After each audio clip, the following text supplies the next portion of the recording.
the November 20th edition of the Urban League Jobs Network Digital Career Success Series, brought to you by the National Urban League. I'm your host, Kenneth L. Johnson, president of the Harlem, New York-based diversity recruitment firm East Coast Executives.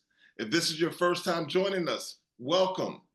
The Digital Career Success Series, DCSS, is a professional development series that helps members of our Urban League Young Professional chapters and other diverse job seekers develop new skill sets that will enhance their careers through digital platforms such as webinars, Facebook, and Instagram Live. The goal is to provide an opportunity for professional development right from one's computer. If you want more, visit us at nuljobsnetwork.com. Today's Digital Career Success Series, Upskilling for the Digital Age, features two amazing individuals, Afua Laast and Chris G. They'll provide strategies to expand your digital toolkit and stay ahead. This Urban League Network's Job Network Digital Career Success Series is sponsored by Verizon. And actually, we have Melanie here to share a little bit about the current program at Verizon. Melanie, what's going on? How are you? I'm good, Kenneth. Thank you so much for having me today. And hello, everyone. I'm so excited to be here with you today. I'm part of the workforce development team at the National Urban League. And in my role as a National Urban Fellow, I'm supporting the rollout of the Verizon Skill Forward platform across our affiliates. We're sharing this resource because we believe in the power of education and upskilling to transform lives and bridge the gaps in our communities. And on the next slide, we'll dive into what this opportunity looks like. So Verizon has invested in Skill Forward, which is a robust upskilling platform and collaboration with edX. And the goal of the Verizon Skill Forward platform is geared towards upskilling and retraining individuals for in-demand tech jobs. And let me tell you, this Skill Forward platform is truly a game changer. And best of all, it's free. So you're getting access to courses from top tier accredited universities of names that you already know, like Harvard, Maryland University, MIT, and more. And this is a tuition-free program that offers courses designed to help you learn more and earn more. It's designed to be accessible with a wide range of courses to meet individual needs. And there's a self-paced online and learning environment. And so imagine that over this holiday season, you could, take a few courses and be ready to enter the job market come the beginning of the year. You could put that certificate on your resume, on LinkedIn. And who doesn't want to say that they got a degree or certificate from Harvard? So whether you're just entering the job market or you're looking to level up in your career, the Verizon Skills Forward program has something for everyone. And there are also a growing number of courses available in Spanish, which makes it even more accessible. On the next slide, we'll talk a little bit about why upscaling matters. So we know that building resiliency in our community starts with using every resource that we have. And Verizon Skills Forward is one way that we can help narrow the education and wealth gaps that disproportionately affect Black and Brown communities. By bringing this digital learning tool to our communities, we are expanding opportunities and creating pathways for success. And here's why that matters. Employers now expect skill development from their workforce. In fact, 94% of business leaders say employees need to acquire new skills on the job. And in 2021, workers who participated in an upskilling program saw an average annual income of $8,000. Imagine what $8,000, an extra $8,000 could do for you or someone in your community. So by integrating the Verizon Skills Forward platform, we can empower individuals to gain the tools they need to thrive and achieve economic empowerment. I'm really excited about the impact that this program can have, and I myself am utilizing it to brush up on some of my language skills. They do also have courses like Spanish and Mandarin available. And if you have any questions, please don't hesitate to reach out to the National Urban League office for more information. We'll pop that link in the chat as this is an incredible resource. And yeah, thank you so much for your time today. And I hope, to see you all on the platform.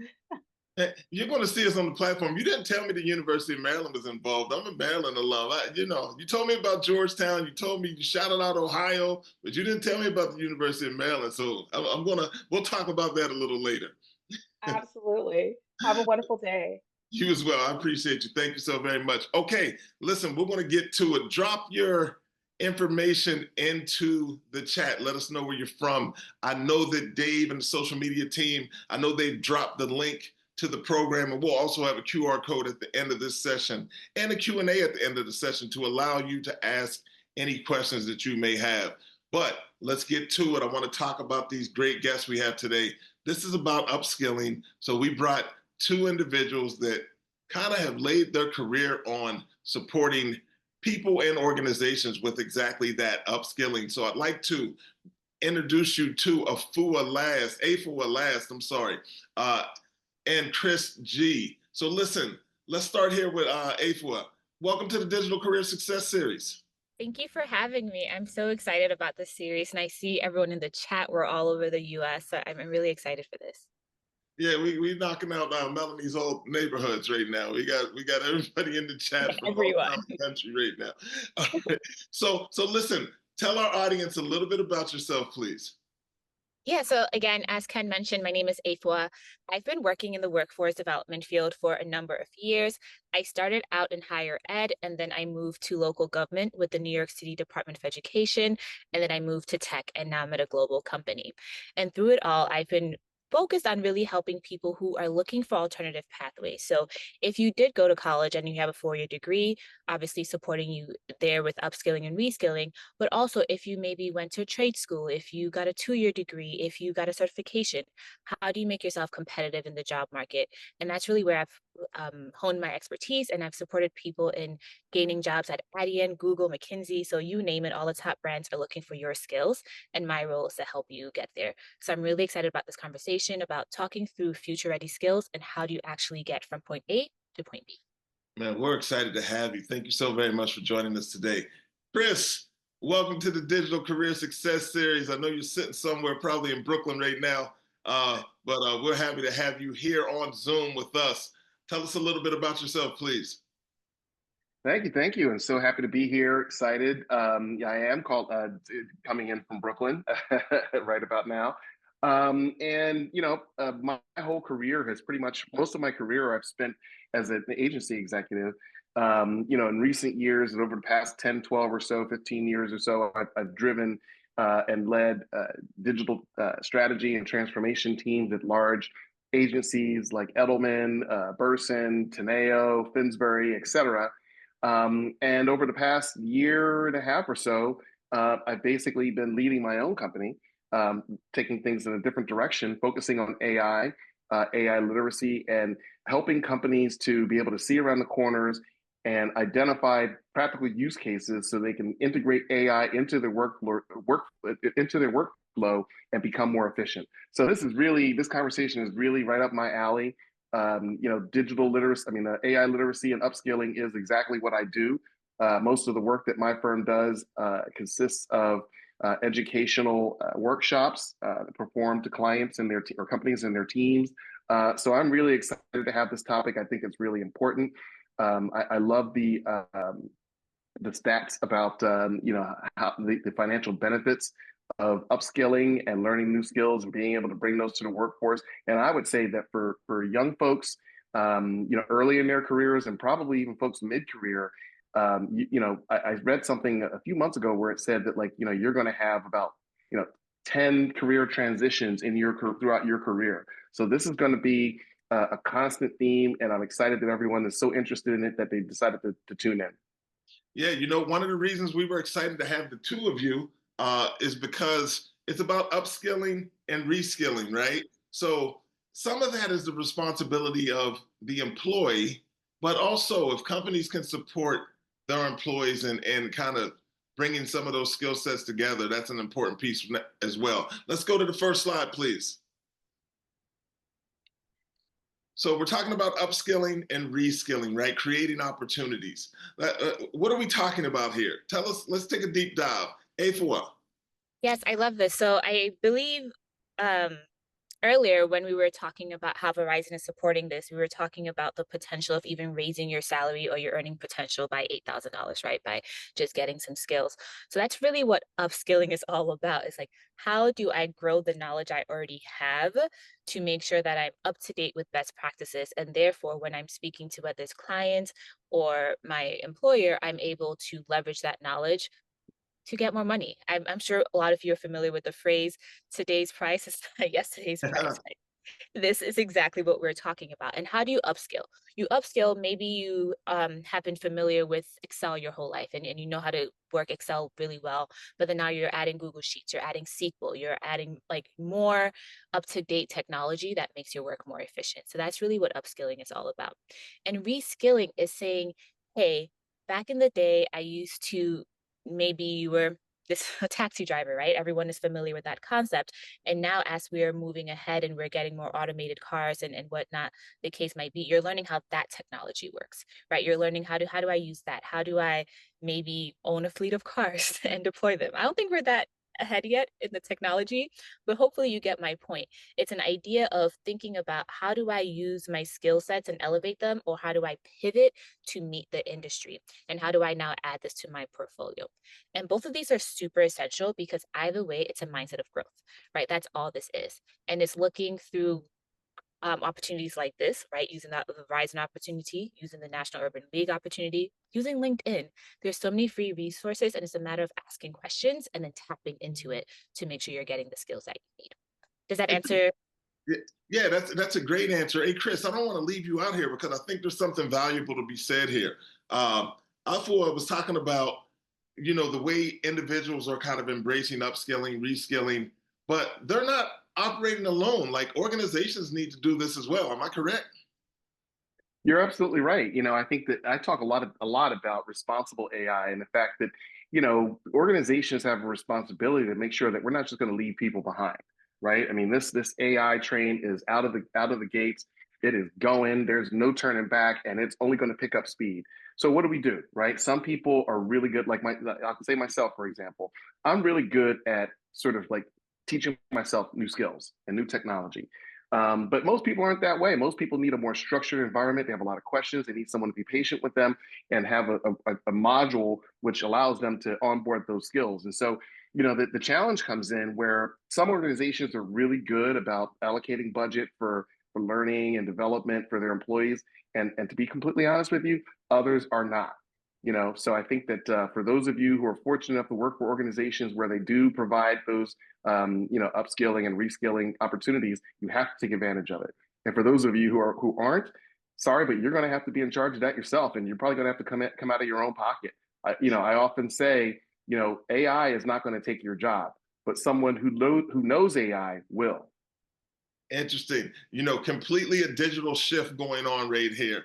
And Miss Last, I know that's your lane. You talk about there being a digital shift out here. We'll go to the next slide, please. And how that's going to be impactful with the tools of tomorrow. Let's dive into that a little. Yeah, so the tools of tomorrow, what are the tools of tomorrow? They're already here. When we talk about I think we were introduced to ChatGPT and LLMs that we're used to now, ChatGPT, Gemini, Claude, Copilot. When we say these I'm words gonna I'm now, gonna like, I want to pause you for a second. yeah. Let's LLM. Please let our audience know what you're speaking of when you speak of LLM. So I'm talking about language learning models, right? And that's what I mean when I say ChatGPT, right? So I guess a technical term for it, right, would be LLM. So when you hear all these tools that I just mentioned, again, ChatGPT, Gemini, Claude, these are all kind of the same thing that we're talking about, is the idea that I can give you all these words and now I can even talk to you and you will give me back information that is hopefully up to date. We know that some of these tools hallucinate, so you do need to make sure you're reading what you're doing, okay? So please, please, please read through what you're inputting before you just send it off to, if you're applying for jobs, recruiters, or if you're working with a client or a company before you send it to your boss, because they'll be like, girl, what are you talking about if, if you don't read through it? So please do that. But when we heard about all these tools, I want to say the public got introduced to this, what was it, 2022, maybe early 2022. But these have been tools that we've been using for ages, right? You've been speaking to Alexa for a minute now. You didn't start speaking to Alexa yesterday, right? That is coming from the same machine learning ideas of you're inputting information, you're collecting data. So when we talk about amplifying digital tools and really allowing your creativity to adopt it and really make an impact, what I'm saying here is take courses. Experiment if you can't take courses. So as Chris mentioned, a lot of companies would usually actually give you a stipend for this. But let's say you're on your own and you have to do this. ChatGPT is free. Gemini is free. All these things are free. Go on there and start asking it questions. And the benefit of this is that I'll use myself an example. I'm currently trying to buy a home. And I was very confused by an idea of a seller's credit. I was like, so are you going to give me money or not? I was like, and if you're not giving me money, I'm not really interested in this. And my realtor was trying to explain it to me. I didn't get it. So I went to ChatGPT and I said, can you please explain seller's credit to me like a 2-year-old? And it broke it down. And I was able to keep asking it questions. And honestly, I think she did get tired of me. She was like, I just explained this to you. But guess what? She's not human. So she kept asking me questions. And by the end of it, I said, how could we have gotten to this a little bit quicker? What should I have asked you? What questions should I have used? Or what resources could I have read to get to this conclusion quicker? And she gave that to me. I'm calling her a she because, I mean, why not? Yeah, You, I you, noticed that. Yeah. you call whatever you want to call it. But my point here is when you use these tools, they're designed to help you learn. So the more you use them, the more you understand how to correctly prompt engineer to get where you need to get to faster. It also helps you differentiate yourself. So we've seen a lot that when people use ChatGPT and other tools like this, it's spitting out the same information. How you make it work for you is by continuously asking it questions and tweaking your prompt to make sure that's unique to your voice and you're adding in information that is helpful to you, right? So by using these different tools, you're able to really form the tool to be a partner to you rather than to be something that detracts from what you are. So that's what I mean by amplifying it and using your creativity for it. And the way I learned was watching YouTube, honestly, and also using LinkedIn Learning. There are a number of really, really great courses there. And then also, if you're on LinkedIn, look at for people who are in your vertical or in your industry. If you're in healthcare, if you're in education, look at what they're doing and what tools they're mentioning, and then start practicing those tools.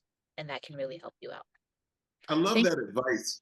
Oh, I I'm know so you. sorry. And just really quickly, I just want to say thank you to the Angel AI app. Thank you. I will check that out so I can be a better consumer. Go ahead, Ken. No, I love that advice you just shared, and I know you mentioned prompt engineering, and I think sometimes um, as end users, we get caught up in some of the terminology, and if we don't understand it, maybe we're in fear of it, or maybe we don't want to kind of use it or embrace it. Like, hey, I've never heard of it. I don't know what that is. What's your advice to people that kind of are, I'm not going to say stuck, but they're not really diving in. They're just kind of on the outsides looking to see what's happening. Yeah, if you're afraid of it, and I think AI is moving so quickly that it makes sense to be a little bit hesitant, right? Because what you know today is not going to be the same thing that's true tomorrow, right? And as I mentioned, I'm not even sure how old the voice activation is on ChatGPT, but other systems have been doing it for a while, right? So depending on what you're using, you might not even be aware of what's available to you. So I think if you are nervous, the lowest stake is gaining information. And again, this is by following people. This is by attending webinars. This is by asking questions to people who are already using the tool and saying, when you say this, what do you mean? And quite frankly, most people want to share information. If someone is posting on Facebook, LinkedIn, Twitter, whatever you're using about something, they probably want to help you out. So don't hesitate by asking. And again, if you are nervous like me, just go to the tool and say, hey, what do people mean when they say XYZ? And if that answer doesn't meet your standards, say, explain it to me like I'm a fifth grader. Explain it to me like I'm in a rodeo. Whatever you need to understand this tool, it will do that for you without judgment. So my advice is that if you are scared, actually use the tool because no one is there. It's just you and the tool and they can't tell nobody. But it is public. So just be just be aware of that. Yeah, I think there's some ethics stuff at the back of this presentation that we'll speak about a little. Chris, I wanted to bring you in because I understand that companies are embracing tools, and sometimes of course you need people driving that, right? But as companies are coming to you and they're asking you for your expertise, what areas are they honing in on? Yeah, that's a great question. It happens on a couple different levels. You know, a lot of AI technologies have been in use for a long time. In industries like financial services, quants, et cetera. Other fields. But I think that like now that it's starting to make its way to sort of rank and file workers, I think that companies are in each situation they're struggling to kind of figure out, okay, what's the best use cases for us to integrate it into our daily workflow. I primarily mostly work with marketing and communications teams. So, I'll help them figure out how to use tools like ChatGPT, Claude, et cetera, to do things like write press releases, draft social posts. Here's a common use case, that probably many of us can relate with. You get these big, large research reports, or let's say reporting docs from your social media or your marketing stuff or whatever. I show them how to use tools like ChatGPT and even some proprietary tools that they may have to be able to upload those reports, those massive reports, and then give you sort of like a summary of just what you need to know. You know what I mean? So you don't have to spend so much time trying to analyze and digest all of that data and information. So it really comes down to sort of like how they work, and then trying to take that lowest hanging fruit and say, okay, let's start small, right? You mentioned people who are scared to kind of dip their toe in. I always say start small. It could be something like help me write tough emails, right? And I'm sure most people are kind of like me, and where if you have tough emails that you have to write, I'll procrastinate, man. I'll find every other thing there is to do. Sports Center's on. Let me see, whatever it might be, right? But you can use tools like ChatGPT to say, hey, write a reply. You can copy the email that you got. Hey, write a reply that is, friendly, but, firm and makes these points, right? And it'll do a great job. And if it doesn't the first time, you can have it do it again. And then, of course, you can edit it, to make sure it sounds like you. And I always recommend that. But, I think start small, just start with things that sort of like cause you pain, cause you to procrastinate, things like that, or that take up a lot of your time, that you just say, if I can chip away a little bit more away from this, then that'd be great. I always say my mantra is look to save an hour here and there. Look to save an hour so you can watch Sports Center. We know you're a Philly guy and you love the Eagles, so I'm sure you're tuned into Sports Center pretty frequently. All right, listen, this is about the future, right? We're talking about future proofing in a changing world. Afua, the workplace is no longer a destination. Let's talk about that. Like when you stated that, when I read it, I was like, oh, that's a strong statement. And I want to learn a little more about what you're talking about here as it relates to upskilling and reskilling. Yeah, so what I mean by that is, and maybe use an emoji show of hands, how many people are planning on staying at their job for the next 30, 40 years? Like, I just give me emoji reactions or something, right? And if you are, and if you're not, right, let me know that as well. Most people aren't, right? At this point, I know my mom just retired, and she was a New York City public school teacher for 35 years. Same school, most of her coworkers are the same. I actually went to the elementary school that she taught at when I was in elementary school, right? And if I go there today, guess what? I know most of the people there. Why? Because they taught me. I cannot imagine this for anyone in probably on this call that you're staying at the same place for the next 35 years, right? So what I mean by the workplace is no longer a destination, you are not looking at one job, one title, one company, and having loyalty to growing there. Why? Because if you look at the news now, with layoffs being rampant, with the economy changing so much, companies are no longer loyal to us either. And you can take that however you will, right? You can put a judgment on that. But what you can do is you can learn. Each job allows you to either one, improve your financial wealth or your skill set, and ideally both, right? So when I say the workplace is no longer a destination, I mean, you're not targeted, I'm going to work at Google for the next 30 years. You're looking at, hey, I'm going to be in this job to get this skill set or to get this amount for the next 5 years. And then from there, you move on. Okay, hopefully you can hear me. Yeah, we're good. Okay. We're good. And then you can move on from there. So what I think um, is crucial is connecting your ideas to and adapt to change. And I'll use myself as an example. So when I worked as a social worker, my goal as a social worker was to ensure that I understood my clients' pain points. And I worked as a school social worker. So why are you coming late to class? Why are you not in school? Why do you show up to school without appropriate clothing, whatever the case might be? Why are you acting out in class? By understanding this, I was able to find them the correct resources. Maybe it's because they stayed home late because their mother worked late and they had to wait till their mother came home at 9 a.m. so they can not, because they couldn't afford a babysitter, right? So at that point, my job was to find a voucher for that family. Now, moving on to when I worked in government and I worked training teachers, again, their issue was, hey, our kids are not understanding the homework. When we're sending it home, they're not getting it done. Again, using those same skill sets that I learned before, I'm connecting the idea of finding solutions and finding resources that are available to now support teachers. And now that I'm in tech, it's the same thing. I work for a SaaS company at this point, as well as my own company that I am starting. And both of these are, again, listening to my client. What is your pain point, and how can we get you from point A to point B?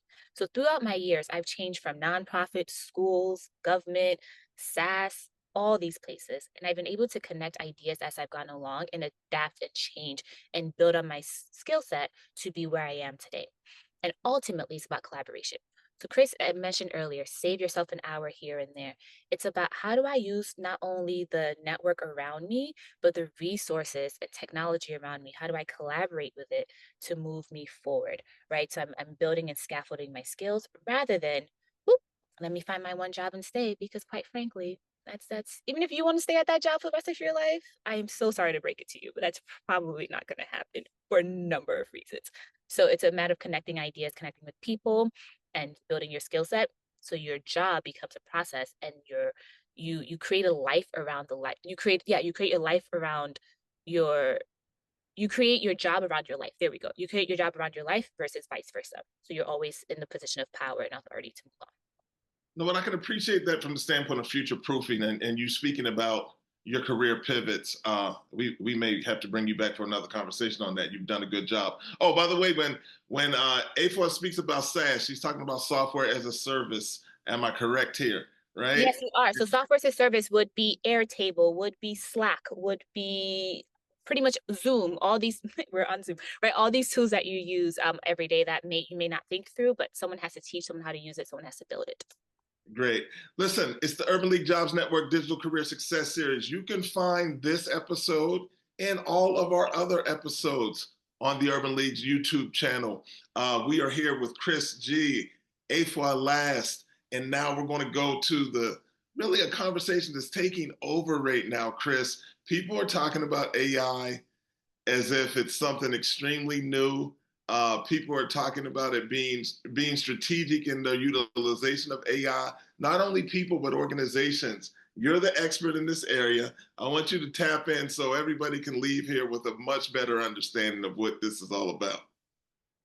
Yeah, happy to do that. And by the way, I loved everything that April said. First of all, my mom was also a teacher for 35 years in Philadelphia School District. She was a math teacher, my worst subject, but so, clearly not hereditary. Sorry um, to interrupt you, but my mom's a science teacher, also my worst subject. So. there must be some kind of correlation there. Here we go.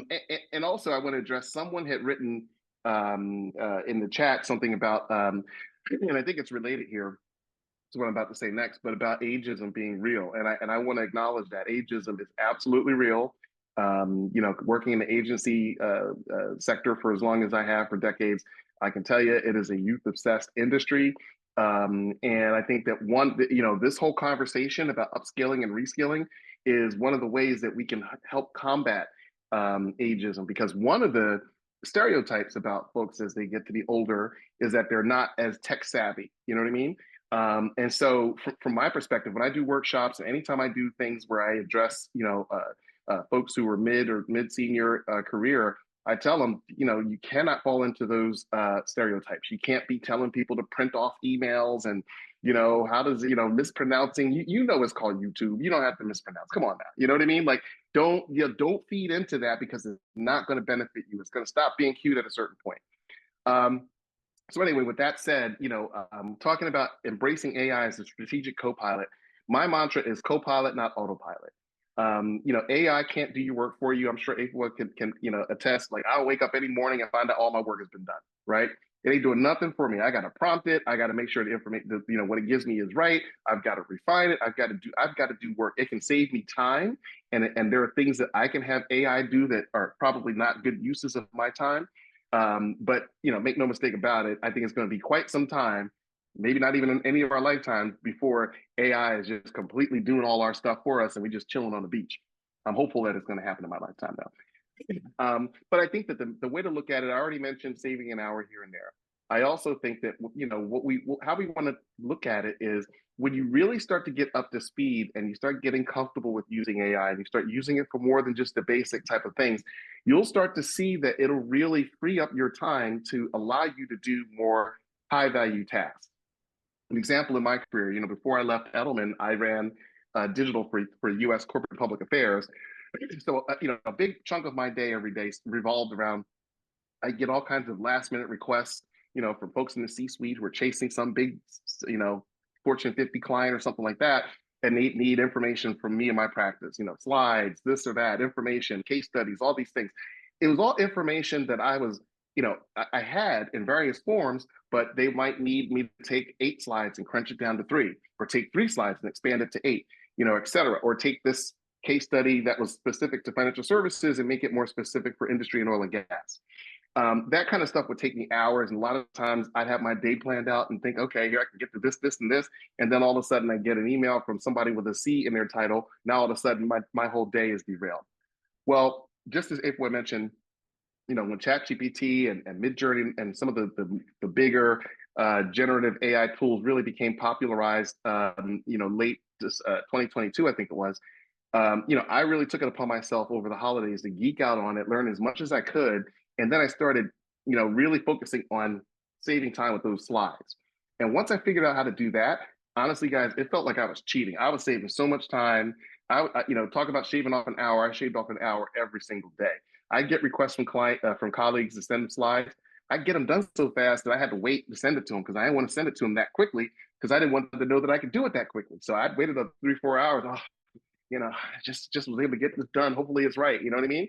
And it freed up time for me to do other things, for me to learn more, you know, that kind of stuff. So I think that's how we want to look at it.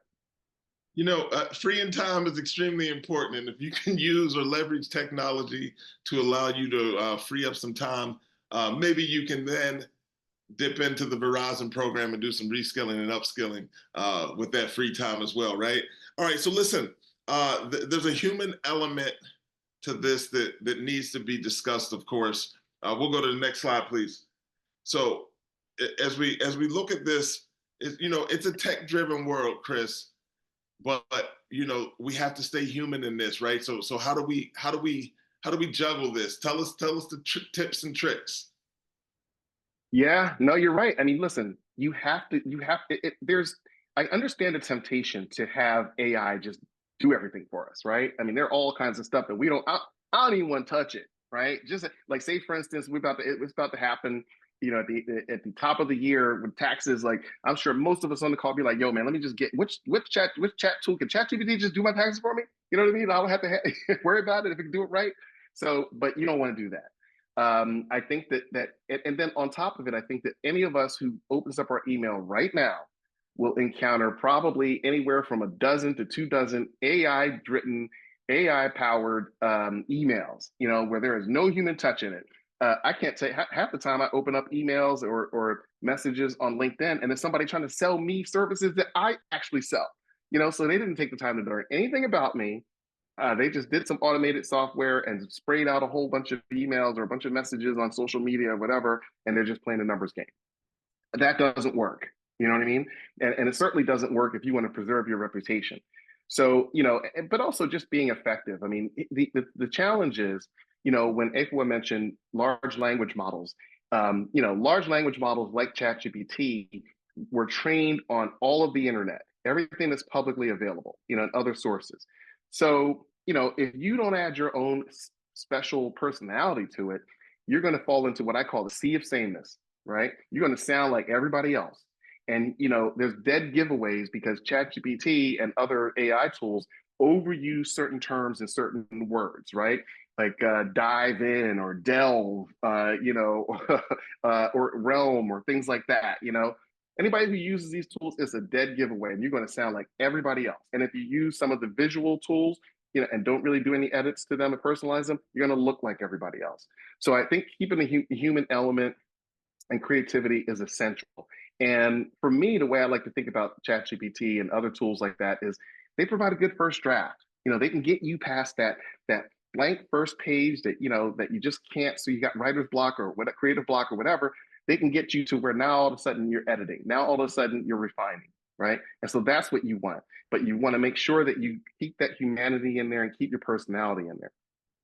I can appreciate that. Afua, I was looking I peeked into the Q&A a little, and people were talking about, what type of courses should they be taking to, I guess, kind of stay up to speed right now. Any suggestions if someone's just really starting their journey to upskilling and reskilling? Of course, we're going to lean on the Verizon Skills Forward program, but anything else that you see out here, just from a course title, maybe it's prompt engineering, like what should people be looking at?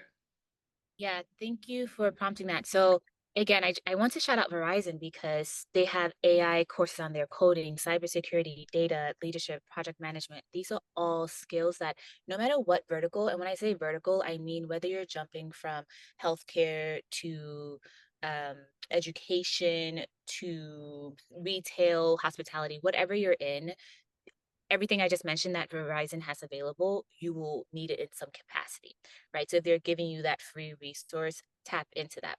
And I think ultimately, to go back to what you said earlier, Ken, when you are unsure, when you're anxious, when you're like, I don't know where to start, if you use a free tool like what Verizon is offering you, then at least you can start asking questions. Because if you click into it and you're like, oh, what are they saying here? Then you can double click onto that and then ask ChatGPT, Claude, Gemini more questions, and then they can lead you to the right direction, right? So I think that, but also LinkedIn. If you use the free trial of LinkedIn, I believe you can get 30 days free, and that includes LinkedIn Learning. And in LinkedIn Learning, literally, they have courses called generative prompt AI prompting. I'm forget. I'll look it up in a second. But there's one user on there, and he was really instrumental for me when I was learning this. So similar to Chris, when I heard about this, I was working in recruitment at that time, and I was just like, okay, how do I automate this? How do I get more people in? How do I read resumes quicker? How do I support people better? And his content really helped me. And how do I prompt more effectively? So use LinkedIn, use Verizon, use Coursera. There's so many different ways you can do this. Um, so yeah, and Chris just put some prompt engineering questions in there, and ultimately, really and truly, Google things and ask people questions. Use Reddit, use YouTube, because that will get you where you need to be. None of this, unless you want to be, a machine learning engineer or anything like that. None of this requires you to get a new degree. What it does require you to do is to practice. And if you keep practicing, you keep getting better and better. And to what Chris mentioned earlier, you start to learn maybe where these sources are not reliable and where they are reliable. And then you get to keep now asking questions to refine your use case of it. So that's like really important. And I do want to also point out, someone asked earlier if ChatGPT was reliable. Yeah. So ChatGPT is pretty reliable now at this point in time. Dependent. Again, I do not suggest you go put your taxes in there. I don't suggest you go put your, your work presentation in there, but I do suggest that you use it as an aid, as a co-pilot, as Chris mentioned, and then just read through it to make sure that the content is accurate and you build on it with your own knowledge and your own skill set. I think what's amazing about a lot of the things that you mentioned, a lot of these tools and resources are free. And that's just an amazing thing in itself. You can really get this information and education at no cost other than a Wi-Fi connection. So amazing time to be a learner. All right, so Chris, we spoke about a lot of the things that are happening and a lot of the tools and resources, and people are asking if ChatGPT is reliable and things of that nature. There's a lot of ethics and governance that comes into play when we start speaking about AI. Talk to us. Yeah, that's a good question. And I think that I agree with that ChatGPT is reliable, but you still you need to be responsible for the results that come out of it, right? It still does hallucinate, just like she mentioned earlier. For those who you don't understand what we're or don't know what we're talking about when we say that, meaning that if ChatGPT, it's like my 4-year-old, it'll answer you, it'll give you an answer if you ask a question. It may just make it up though, and so what that means is that you may say, hey, give me, like I remember one time I asked ChatGPT to give me an interesting quote from a specific author about a certain topic, and it gave me back 4 examples. None of them by the author, right? It just made them up. They were good quotes, but they just weren't accurate, right? So if I would have run with that, posted that on social media, and attributed that author within 20 minutes, not even, probably less, people would be like, dude, no, that ain't right. And I would have looked stupid. So you're responsible for the results that come out of ChatGPT. And there is one anecdote some of you may have heard of about a New York lawyer who used ChatGPT in a federal case.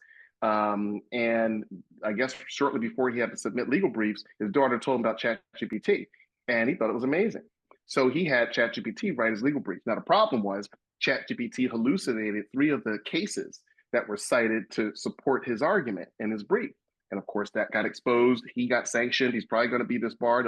So nobody will ever trust him again. All because he didn't obviously make the time to check those resources and make sure that they were accurate. And the judge even said it's okay to use tools like ChatGPT, but you're responsible for the output. So that's one aspect of things, is hallucinations. Bias is another big challenge. One of the biggest trends in corporate America right now is that companies are building these sort of what we're calling on-premise AI models. So obviously you don't want to put proprietary or sensitive private information into a large language model like ChatGPT or Claude, because you don't control where that information resides and what happens to it, right?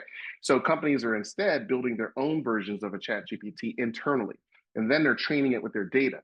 Now the problem is, and this happens all the time when I talk to audiences, they say, well, how can data be biased, right? Well, data can be biased. and one example of that that's public knowledge is the Apple Card, right? I don't know how many of you guys are Apple fanatics like I am, but Apple has a credit card. It's underwritten by Goldman Sachs.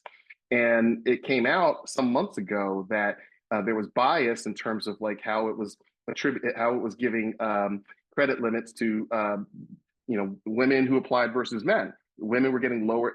A woman and a man could come in with the same income, the same credit score, all that stuff, and it would give the woman a lower credit limit than it would the man. And so, that probably was a result of the fact that it more than likely, I would guess that Goldman Sachs probably has more high net worth individuals who are men in its data set versus women.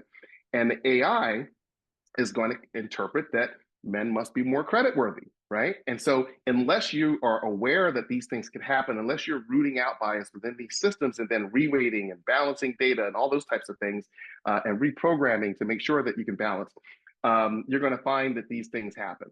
So bias is a real thing. And I think that as we start to do things like performance reviews and things like that, we need to be mindful of it, right? One quick example, for those of you who have ChatGPT, that I have workshop audiences do, is just ask it 2 different things. Ask it to write you a job description for someone from Harvard, and then ask it to write a job description for someone from Howard, right? And see how different they are. They're not going to be totally different, but they will be different, and they shouldn't be, because we all know job description shouldn't vary based on where you went to college, right? But it just goes to show that these systems can have bias. Data privacy is a big concern for the reasons that we just kind of outlined. You don't control where this data goes. You don't control what happens to it after you submit it. So you want to be very careful. Companies are really starting to focus a lot on data privacy and trying to prevent data leakage. But I think that the biggest thing, to help combat that is the other part of this slide, which is transparency. CNBC did a report 6 months ago or so that said that like 54% of employees in corporate America don't have any idea how their companies are planning to use AI. However, that same report said that like 78% of the folks that C-suite executives said, hey, we do have a plan for how we're using AI. So that disconnect, right, oftentimes can lead to problems. And one of the problems that it leads to is a challenge called bring your own AI, right? So what that means is that people are saying, hey, man, the company isn't giving us any guidance and they're not giving us any licenses to any AI tools. And I know that I need to be using it to make myself more valuable and more marketable. So I'm just going to bring this old chat GPT in my pocket on my phone. I'm going to use it to do stuff, whatever. I'm just not going to tell nobody, right?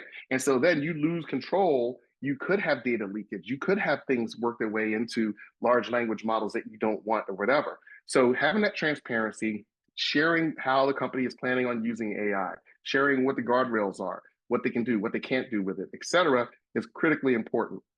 And too many times I think, the folks in the C-suite think, well, I know what's going on, so I don't really, everybody else must know because I know, right?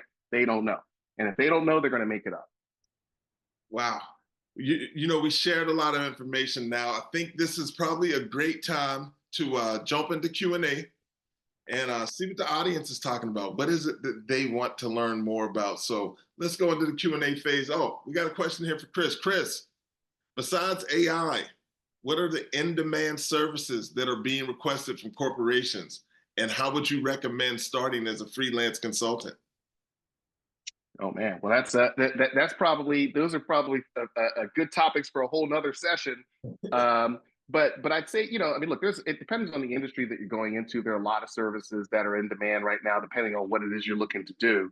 But I think that keeping yourself, I think you can keep yourself marketable by writing is never going to go out of style. Writing is never going to be something that you're going to say, hey, I wish I didn't improve in my skill set. I think that as we start to see tools like ChatGPT and AI integrated more in the business world, like I mentioned before, creative skills, writing is certainly one of them, but critical thinking and creativity are going to be more and more important because we can automate a lot of the rote stuff, right? So I think that if you're not seeing that show up in job descriptions, I think it will be very much in demand if it isn't right now. Yeah, great information. Afua, I think this is a great question for you based on a lot of the stuff that you shared today. But what advice would you give someone who is pivoting into tech as a Salesforce certified professional, learning AI, Einstein Copilot, prompt engineering, et cetera, and looking to gain hands-on experience, preferably in their first role? Okay. It's this. I just want to start caveating this by that's a wealth of knowledge you just gave me, but I still don't know your unique background. So just generally, and if you want to connect later, please do.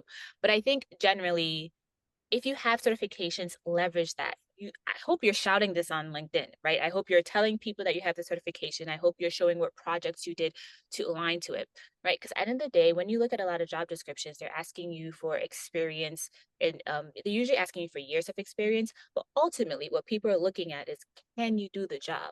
Can you solve the problem with whatever certification that you have? And how do you prove that? You prove that by posting.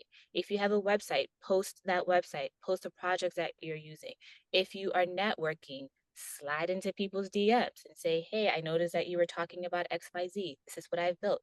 Are you interested in me solving this problem for you? And what Chris just said, creativity, problem solving, and really critical thinking is going to get you ahead. So I think as you pivot from space to space, I'm not entirely sure where you're pivoting from, but transferable skills are going to save you.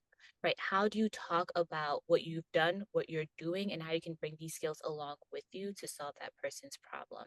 And I think if you're able to do that, Salesforce is such a super amazing tool, and everyone pretty much uses it in their business, right? So you need to show how you can leverage that skill to solve whatever problem that you want, and just keep interacting and keep networking until you're able to make an impact. I hope that answers your question.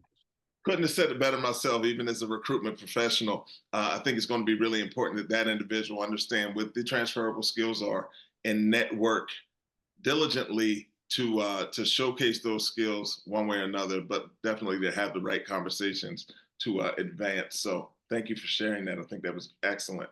All right, Chris, besides AI, what are in-demand services that are being requested from corporations? How would you recommend starting as a freelance consultant? So let's kind of go back to some of that. Yeah, so I think I touched on the first part, but I'll touch on the second part, if you will. So whether you are currently employed or you're unemployed, or and you want to start off as a freelance consultant, I think the first thing to do is really figure out how best you want to incorporate. And I know that a lot of times folks starting out want to pinch the pennies and save money. There are certain areas where you do not want to save money. So I would say, if you don't have any relationship with a business accountant, maybe not necessarily your personal accountant who does your 1040, pay for a half an hour.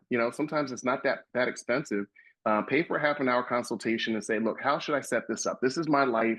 This is what I'm trying to do, whatever, and get some advice on how best to start. That's the biggest thing, because sometimes people have to backtrack after about a year or two or whatever, and then reincorporate or change their filing status and all that kind of stuff. So that's the first thing, is get some good advice. Then the second thing is really, and I think this probably should be the first step, is figuring out what you're going to offer. Like, I think the biggest thing that a lot of new consultants and freelancers struggle with initially is what their offer is. And really, ultimately, what that means is, it's like, I know what I do, right? But what is it that Kenneth wants from me? What does he need from me that he's willing to pay for, right? What problem do I solve for Kenneth?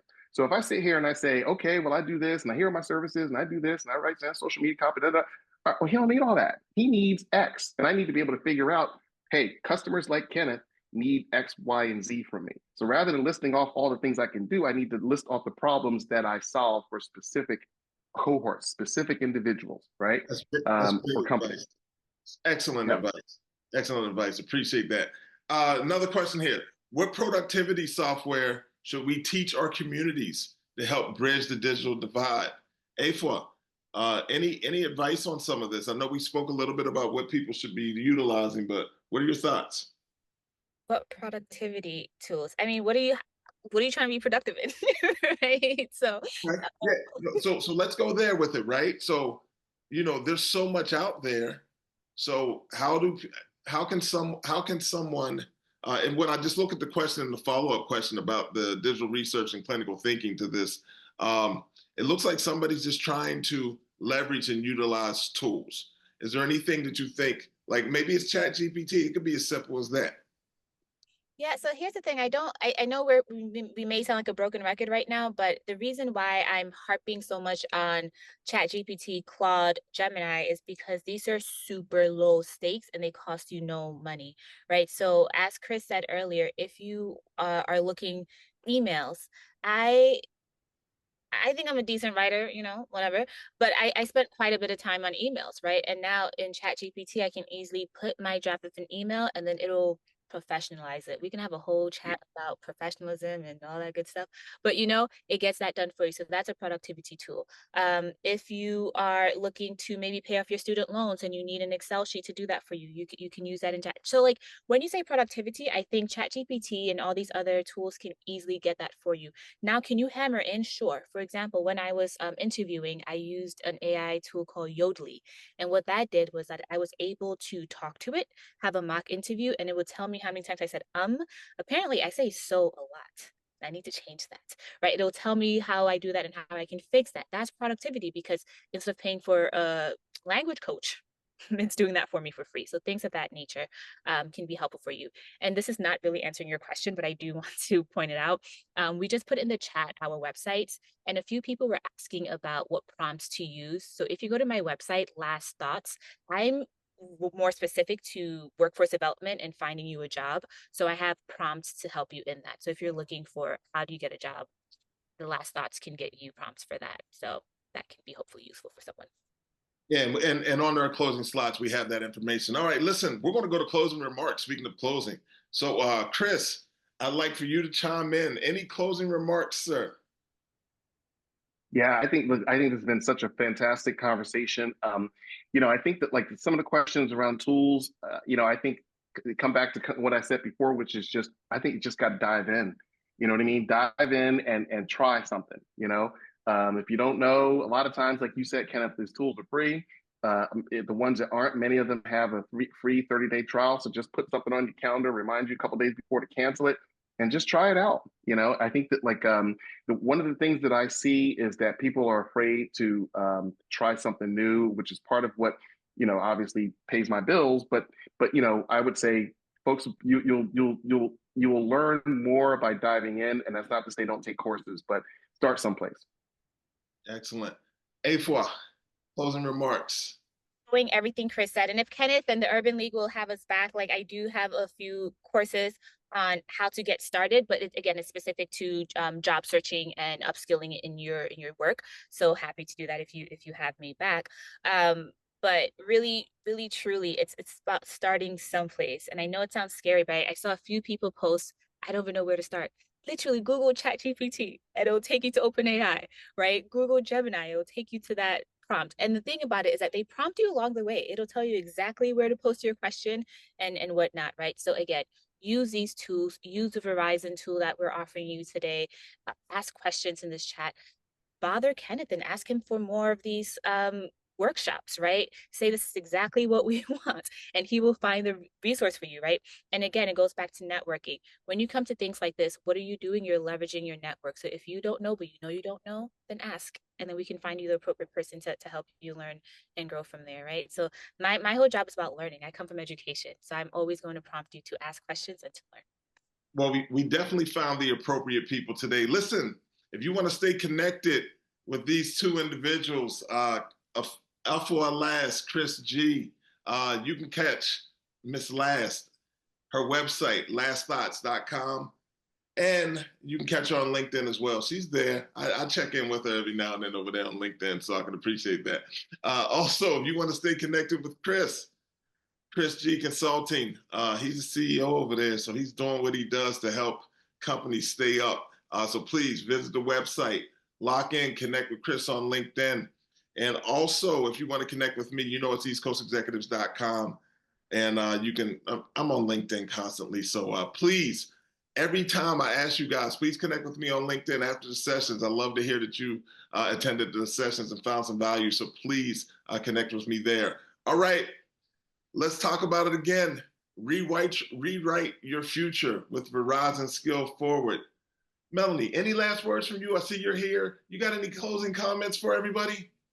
I just wanted to share, again, thank you for letting me be here. And for those of you, there were a lot of questions that popped up in the chat, also where to start, how to incorporate AI.